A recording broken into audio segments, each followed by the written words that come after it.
Welcome to a new episode of the Creative Industry Insight Podcast. I'm your host, Bobby. Today, we welcome Director Matt Finlin, who joins us to talk about their work on Matter of Time. Matt will talk us through how he went about raising awareness of EB and highlighting the hard work of everyone involved. Please be warned there are heavy spoilers in this episode. Now let's jump into the conversation with Matt.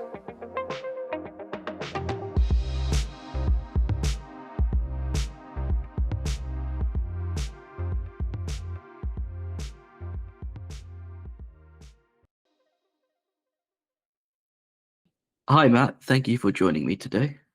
It's a pleasure to be here. Thanks for having me. We're here to talk about Matter of Time, which has recently come out on Netflix. How have you found the reception to the documentary? The reception has been overwhelmingly positive, Robert. It's especially from the EB community itself. I think what we've heard, which makes me feel like the film has been successful, is that they have been seen and heard, and their stories were told respectfully, and it shed a new awareness on this disease that up until recently was sort of touted as the worst disease you've never heard of, which we don't like. We like it to be now as the worst disease we'll find a cure for. So I have to admit, the documentary absolutely ruined me. I did have to pause it a couple of times because it was just like, oh man, not because it's like it's a subject matter, but it's just feels so hits hard, like hits home so hard because I've got a young child, so it's like bad enough thinking about like what the child's going through, but then also you hear like the parent side and you think like you literally have no respite over this. It is just every day. I think one of the parents said like I think it takes them 4 hours in the morning to get it ready or something, and it's just like wow. Yeah, it puts things into perspective pretty quickly. When I first met Eli Meyer, he's 6 years old when you see him at some points during the film. Well, when I met him then, my second daughter was 5 weeks old, and it puts things into perspective pretty quickly. The things you and I may feel like are challenges with our little ones seem like nothing compared to what these young people and their parents have to go through every day. That's for sure. Yeah, and it's just like, but it's also like just a daily thing as well. It's relentless. Yeah, it doesn't take a break, which is, you learn pretty quickly. And you mentioned you needed to pause the film a few times, and I don't think we even showed a 16th of what these parents and these patients go through, if that puts it into even more perspective. And they're just so brave, to let us come into these very delicate situations and tell their story and these very challenging circumstances. So I really thank them for that.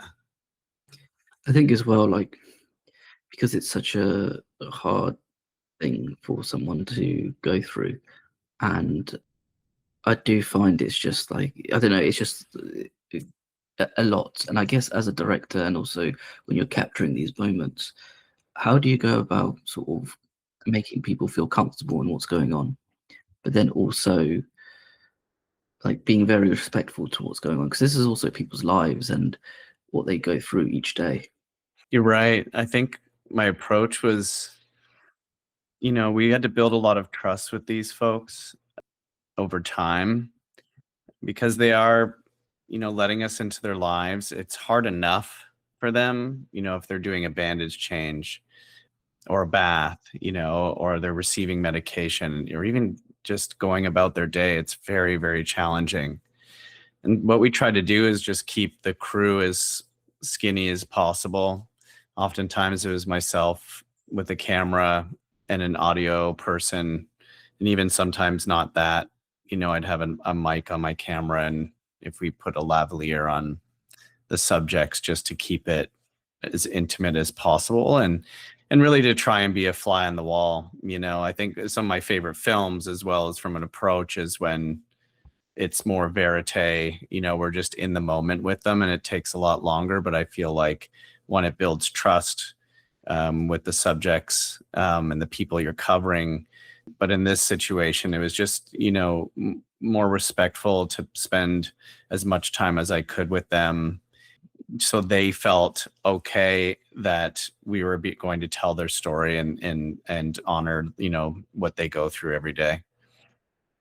And I can imagine it being very hard as well. Like if it's a skeleton crew, you're doing more as a crew member because you need to, I guess, set one camera here, or even if you have the mic, you're making sure the levels are correct as well. So I can imagine it's like one eye is on like the camera, and then the other's also on the subject, because you want to make sure that they're comfortable, and that they're, you're not overstepping your mark and what's going on. That's right.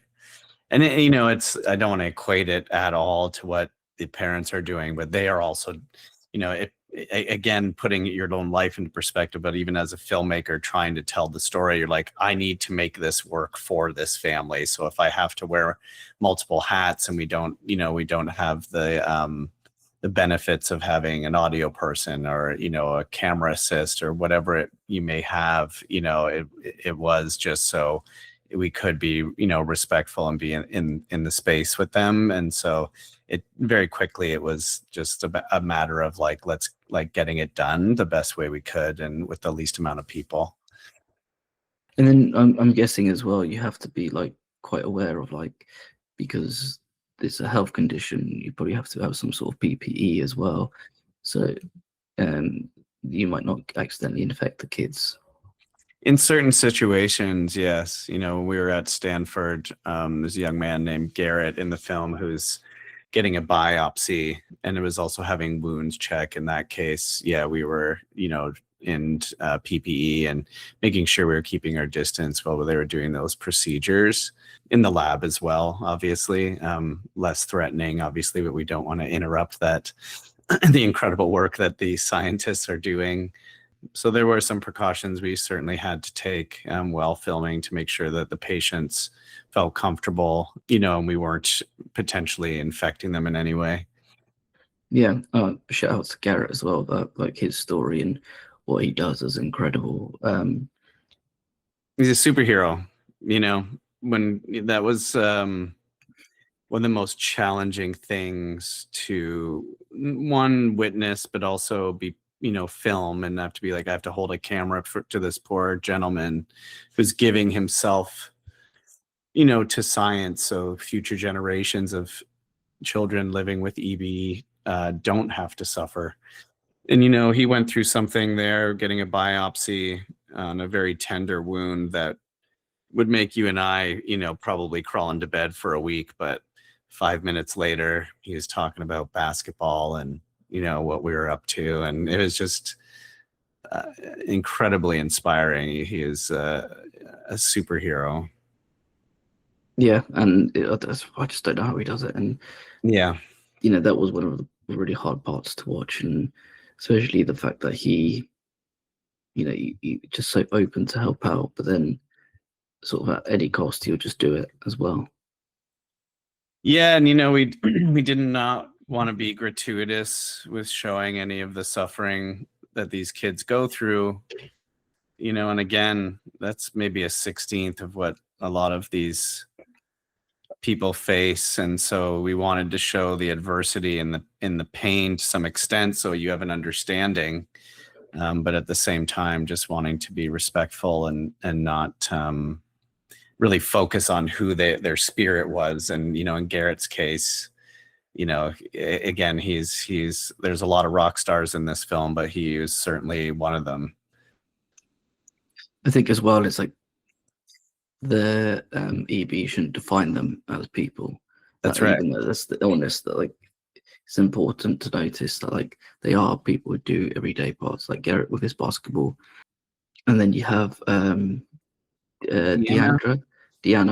yes, Mm-hmm. Deanna, sorry, with art, and what she does as well. And that's like another thing that kind of, I think the documentary really humanizes people like that as well. It's like, they're not just about this, it's all about, they also want to know, they do live their lives. Even Eli with the guitar playing, and Yeah. that sort of stuff like that.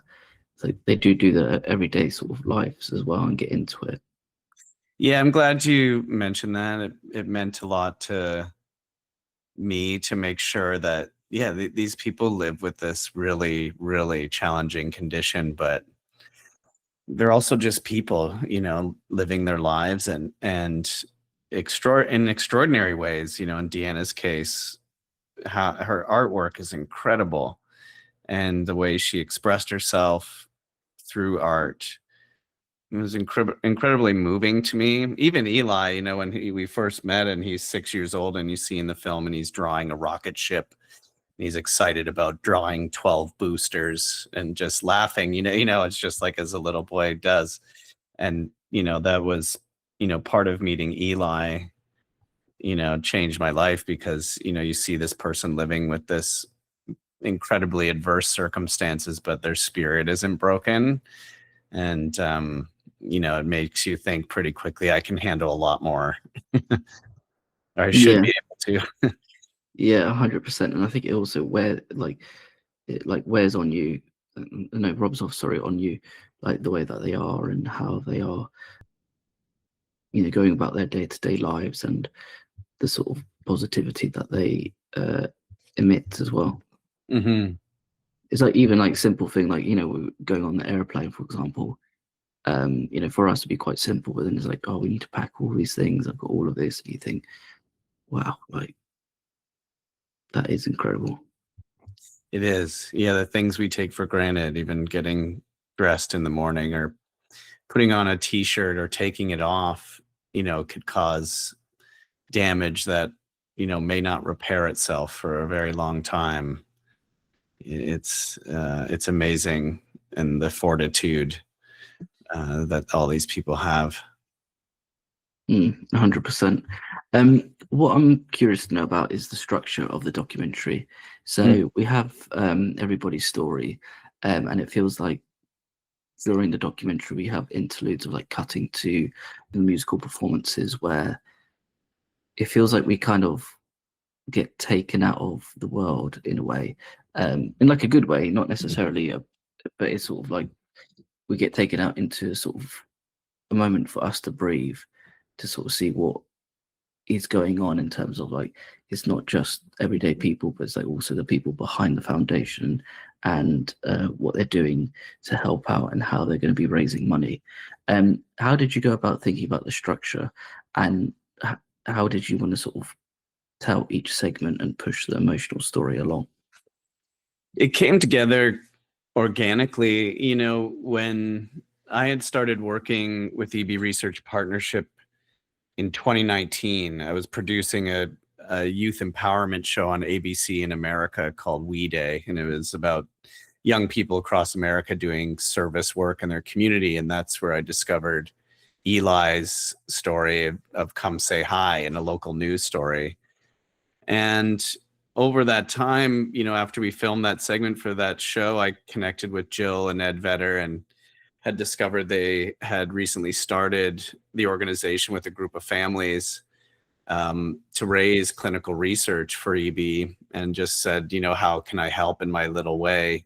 We're telling this story of this boy in this show, but, we'd love to help, continue. And it sort of built from there. So we started over the pandemic, when they couldn't do fundraisers because we were all at home, telling stories of people living with EB. And so when it came time, and cut to a few years later, when Ed decided to do these shows in Seattle, a lot of these people we had told stories about or gotten to know were coming to the shows.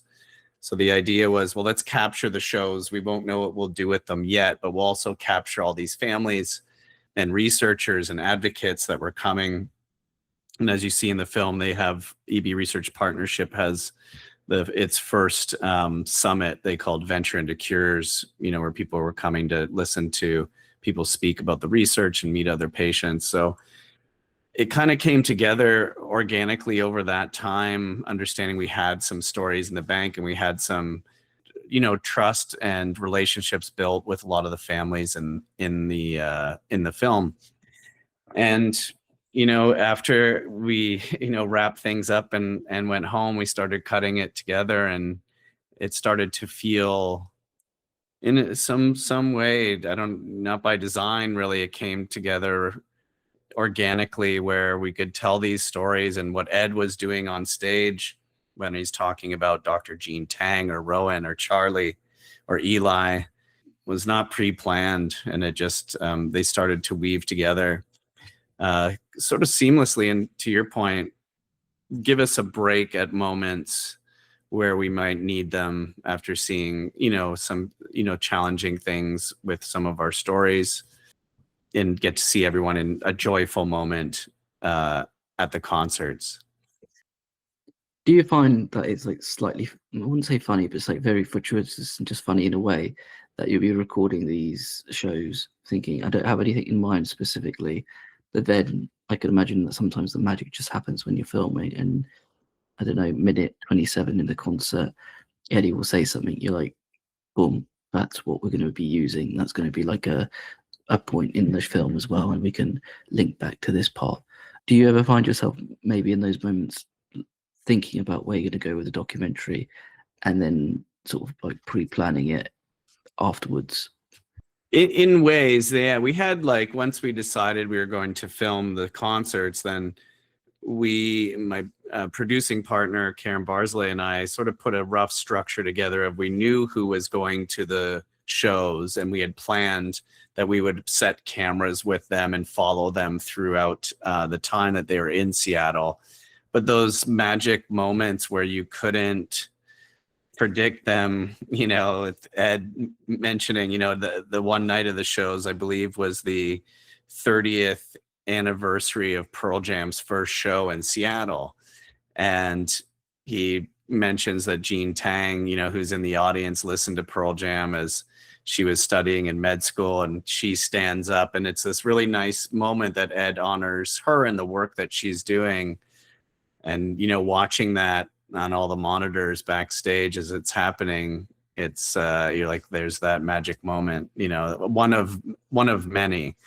So I think those are the best parts of documentary, is at least when you're executing them, or you make a plan, you build the table, but then you don't actually know necessarily what you're having for dinner. I don't know if that's a good analogy or not, but you're like, oh my gosh, that's exactly what I wanted. And these things kind of happen. And it's a really nice thing, especially with this community. In my experience working with EB Research Partnership and the EB community, is these beautiful things seem to happen, depending on what you believe in. The stars align more often than not, and they certainly deserve that. And in terms of the film, I hope, the audience will decide that, but I hope they feel that there's, despite the challenges of all of this, that it is hopeful, that we're feeding the hope machine. And like, yeah, again, agree that whatever you believe in, and having those moments of the stars align, I think as well, like, with having those moments of like, oh, I was studying, listening to Pearl Jam, and then now I'm here working with Eddie and his wife Jill on something, and we're going to change the world. It's like they changed their world in a way, and now I'm working with them to do it again.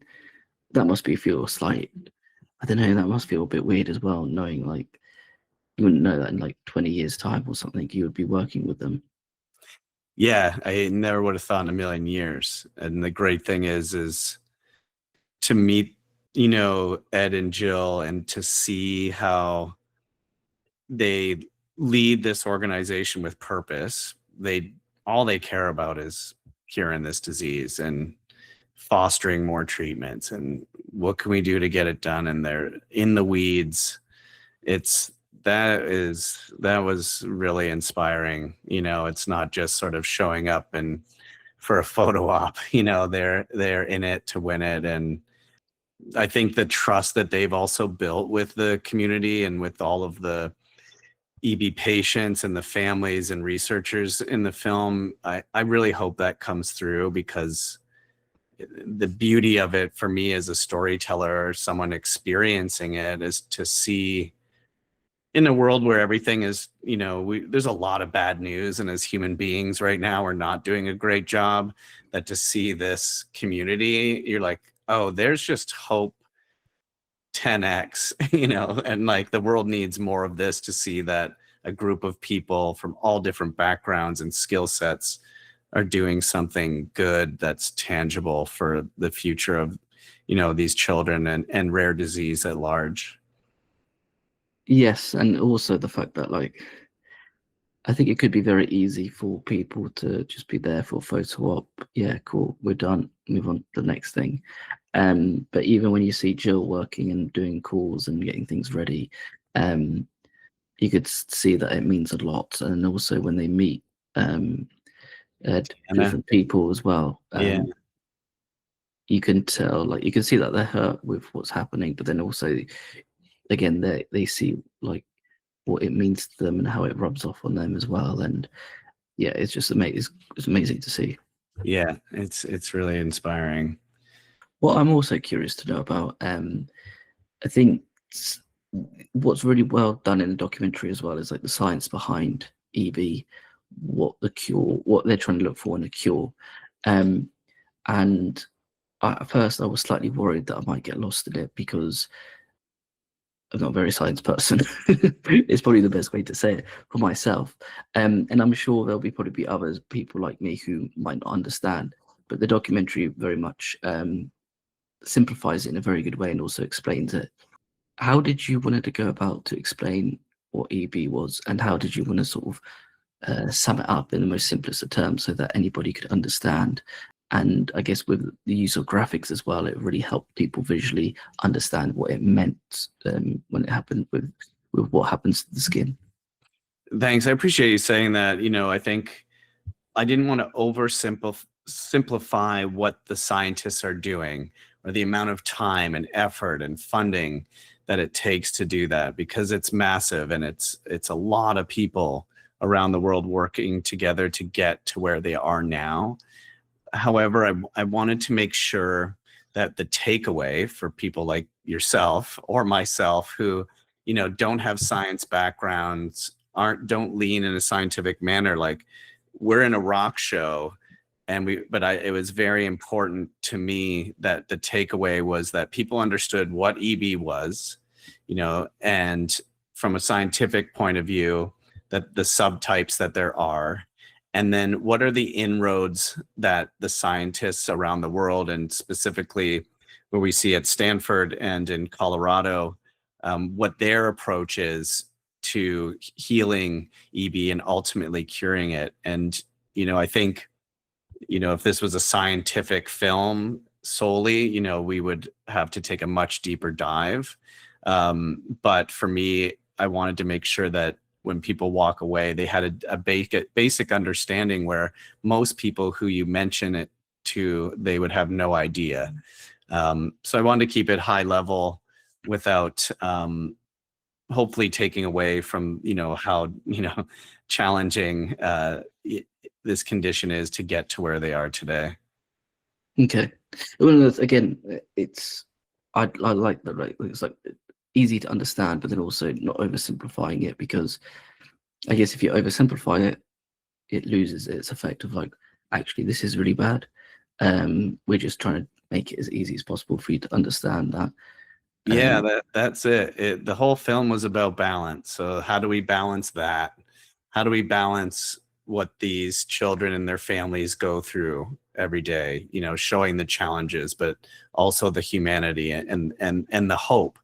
And then the music, how does that all fit together into a cohesive story that is that word balance? So, the goal of being, when people leave, I feel I'm successful as a storyteller. If people felt like, man, this was really hard.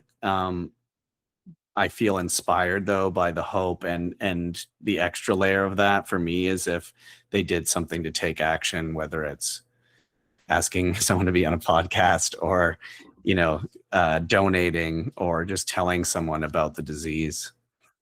And again, it will help, I think, as well, having it on Netflix, which don't quote me on numbers, probably one of the biggest streaming services out there, and coming out all at the same time helps as well. Knowing that you don't have a staggered release, and that how many people in how many different territories would be watching it all at the same time and taking it all in as well. That's right. And like I said earlier on, and Jill says it in the film, like we want EB to be the worst disease we'll find a cure for, and you never know who's watching. So to be on a platform globally for the next few years on Netflix, it means everything, to this community, to EB Research Partnership, and, the scientists that are, the unsung heroes in a lot of cases, to shine a light on the incredible work they do in a time where, a lot of research is severely underfunded, more than it has been before. And so they need that support any way they can to move on to the next treatment and ultimately cure. 100%. And it's also, I guess having it on something like Netflix is just, it must be a bit of a pinch yourself moment as well, though, right? Because it's such a big platform for everybody to see and watch the documentary. To turn on Netflix and to see your film have a thumbnail up there as a recently added is, not gonna lie, it's pretty amazing. And to know that once it came out, that the feedback we were seeing on places like Letterboxd, where it's not just people writing reviews about how they felt about the film and that they were moved. It was like hearing from like EB patients who have no connection to, or someone who knows someone with EB, writing on Letterboxd of like how they feel that their cousin has been seen, or, that means everything, and that wouldn't have happened, I don't think, without being on such a great platform as Netflix. Yeah, and I guess that's another thing that you audience members might slightly forget is that people are being seen. It's like, even though there's only stories of a certain amount of people, it's something that happens all around the world. And it affects the community. You hear, people saying, oh, there's Deanna. Like, they're so happy to see her, because she's no longer with us. Like other EB patients and families cheering on their peers. They feel like they're part of it, which is it means a lot. Yeah, and I guess if you see people on the journey as well, it gives other people hope, because you see people suffering, and it's like, they're living with it. I can do that as well. If they could do one day at a time, I could do one day at a time. If they could do 2 days at a time, I could do 2 days at a time, and sort of just take it from there. Mm-hmm. Absolutely. Yeah, which is again, like, massively inspiring as well. And people sort of can take that from that. Because you see all these things on Letterboxd and these like reviews and what people are saying, do you ever pass that on to people that you're working with on the documentary to say, like, look how many people you've been inspiring, and like how much people are taking what they're taking away from it all? Yeah, there's a lot of crew members, camera operators that joined us in different cities. Our editor, James Yates, who is just the most humble human being, but just did a fantastic job telling these families' stories with such care. To share that with them and to show them the impact that they've made is fantastic. A lot of freelance camera operators, may have gone, this might have just been another gig for a lot of people, or, if it's people shooting the concert, the same thing. But then they all came, I should mention, like, most of the crew that worked on this did it at a highly discounted rate, for the cause, understanding we're telling the stories of these people living with this condition. And the feedback from them now is to be like, the screenings we had across North America, which a lot of these people came to see their work, there was a resounding, like, I'm really happy I was part of this. This is one I'm going to put in my pocket for the rest of my life. So that's really gratifying to hear. When you are getting crew members on like that, and unfortunately, sort of that's all that you can offer because of how small it all is. How do you go about sort of trying to get people on board and selling the project to them? Well, as a filmmaker, there's a lot of goodwill that goes around, working with people over the years. I've been lucky enough to have been at it for a while. So I had some, a lot of people that I worked with for a long period of time that worked on this film, that understood the project and were happy to come and lend a hand. For those who I didn't know, it's really came down to telling them, this is what we're doing and this is our plan. This is what it's for. And, at the time you don't know that it would turn into what it has.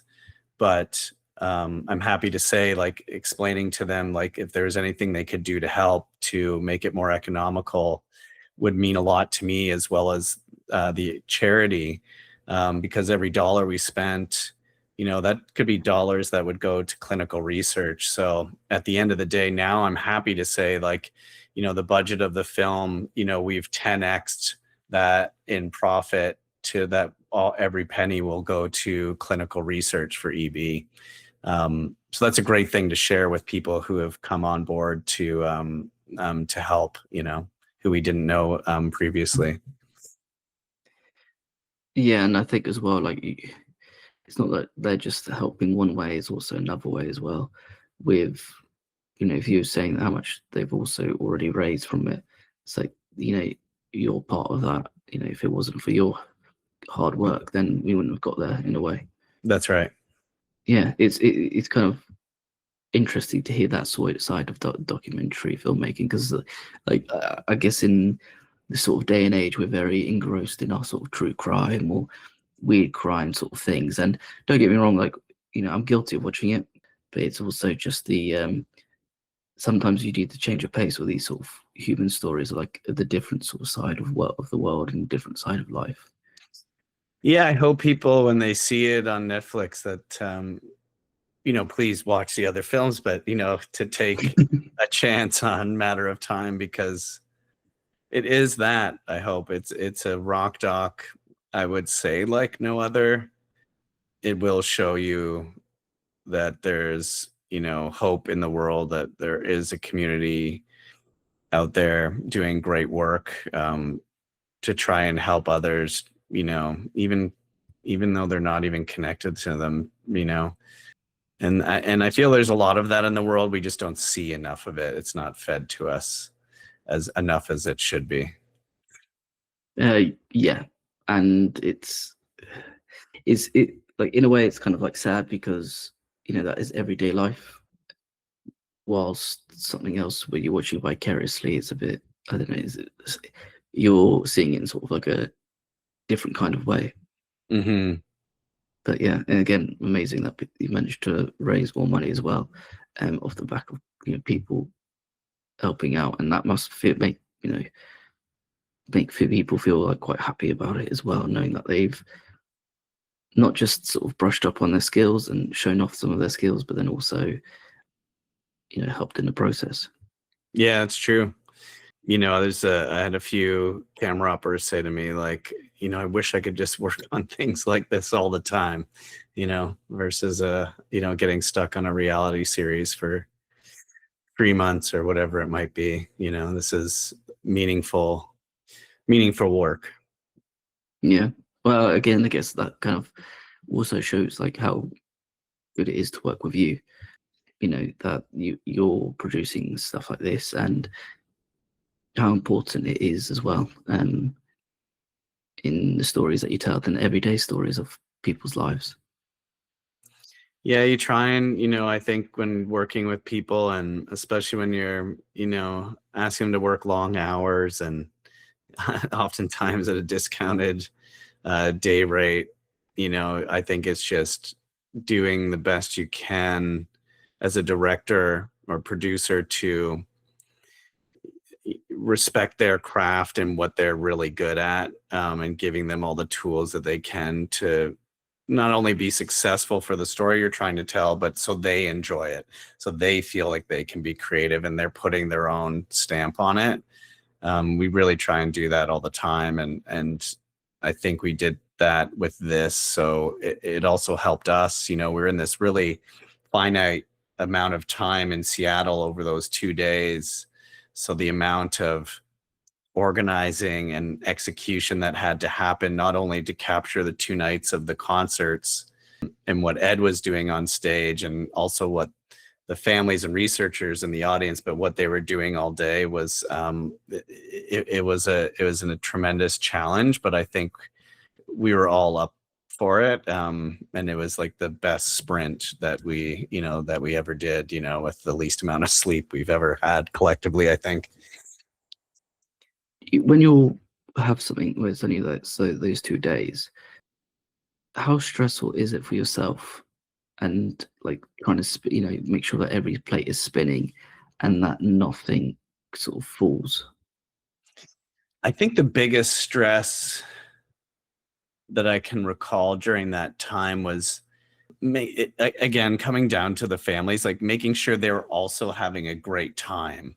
Like they weren't there to make a documentary. They were there to like see other EB families, learn about research happening from the researchers that were actually on the ground doing it, and then enjoy these shows and celebrate the milestones that they've accomplished together. So I think the biggest challenge for us was just to like make sure we were capturing the film at a level that we felt it required, but to also stay as much as a fly on the wall as possible, so we weren't interrupting their weekend. But luckily, a lot of the activities that these families ended up doing, because they're in Seattle and they had time and during the day before the shows, so they went to the aquarium, they went to the museum, they went to the Space Needle. So it's like all these like really great things to capture, and we weren't asking them to go sit and talk for an hour somewhere. It was just, we could just be with them. So that was a nice one of those, serendipitous gifts as well as we were filming. But the biggest stressors for me with the concert is, again, making sure that the audience, there's people paying to come see this show, that there weren't a bunch of camera operators highly visible and in people's ways. And so, okay, how do we again capture this concert? It's Eddie Vedder. We want to make sure this looks amazing, without interrupting the show and what he's doing for the audience. So it was a bit of a trick, but I think, we did it. We did a pretty good job. We snuck a few cameras on the stage, real tiny ones here and there, that no one would notice, to avoid having an extra body, side stage or out in the audience. And I think as well, like as a like concert movie and what's going on, it looks really incredible. It's also like you see it like just scaled down as like one person performing. I don't know, it just felt very captivating, and I guess Eddie knows how to hold an audience after all those years of performing, but it's also just just like the simplicity of it as well. Yeah, and he's, I think what he does, or musicians and artists of his caliber do so well, it's like a magic trick. It's just, I don't know, it just seems so seamless. And again, I don't want to simplify what he was doing those 2 nights, because he, like I said, he knows these people in the audience, he knows the families that are there and the research, he's been to the labs, as well as his wife Jill. And so I would guess that it was a lot of pressure, even for a guy like him, to make sure that evening, both those evenings were like really special and thoughtful. I mean, I know that you just see that with him, like he just cares so deeply about all those details, and all those people that were there. So that was, I guess, the another added pressure, that we didn't want to be in the way. We just wanted to be as non-existent as possible. Yeah. and I think we can see that in the way everything is captured and presented on screen. Just to sort of wrap up on my final question, what would you say was the hardest segment of the documentary to work on? There's a few.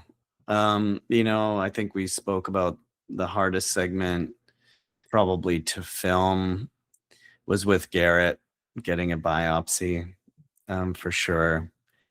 I say that lightly, not lightly, I guess. I say that with some reservation because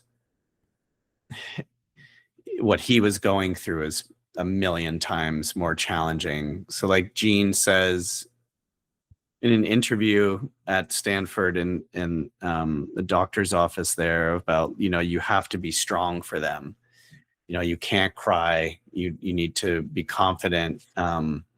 And that was challenging. You had to disassociate a little bit while you're filming, and you're there to do a thing, and you can think about it and cry about it later, which is okay. But to be strong for Garrett, I think that was the most challenging. Most challenging in post-production, it gets me every time I see the film. Still, I've seen it hundreds of times, is having to tell the audience that Deanna had passed away 2 weeks after we were filming. She lived quite close to me, and that was really hard, and still is. But having to tell people that she was gone. Yeah, absolute gut punch of the documentary. I just did not see that coming whatsoever. And then, it was, Yeah. Yeah.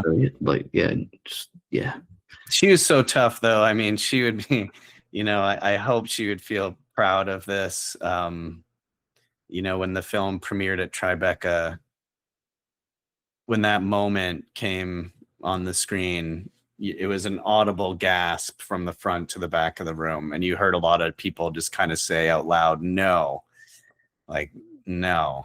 And, I think that's a big takeaway. Like, we want to say that for the future of all of these kids, like, no more, so like I said, there's some challenging things, but the resounding message I've learned from these people and what the Vetters and EB Research Partnership, and the gentleman Michael Hund in the film who leads their organization, they just are the most tenacious group that will do whatever they can to continue to accelerate cures or accelerate treatments and ultimately accelerate a cure. So there is a lot of hope there as well.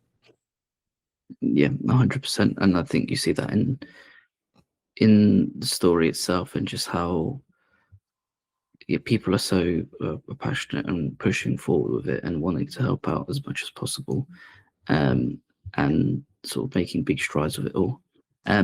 Matt, thank you so much for your time today. Thanks so much for having me, Robert. A Matter of Time is streaming now on Netflix. Go out and watch Matt and his team's amazing work. Thank you again. Thanks. You take care, and bye-bye.